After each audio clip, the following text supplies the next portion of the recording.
Ma'am Timding, Oh. pinabibigay po ng accounting. Ito daw po yung nire-request niyo. Ah, salamat. Opo. Wow! Tinutuon nila ang pagbibigay ng kopya. Sana naman legit yan. Aba, subukan nilang magbigay ng pekeng dokumento. Madali naman natin itong pa-audit kung totoo. Oo nga. Forever Enough merchandise daw nabili. Ay, hindi naman pamilyar ang pangalan. Oo nga. 15,000 per unit, 2,000 packs, total, ayan, 30 million pesos. Oh my God. 30 million? Ano kaya tinutukoy nilang per unit? Yung relief pack lang ba yan o baka may kasama pang iba? Siguro yung pinadala nilang kahong aalog-alog na halos wala namang laman. Diyos ko, 15 keo ba yun? Saan ba nila binili yan? Sa outer space?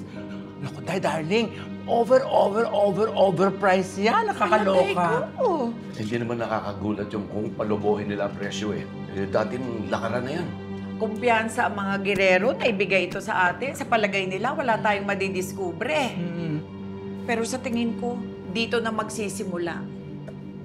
Tutulungan nito tayong maipalabas ang dumi ng mga girero. Oo nga, tama yan.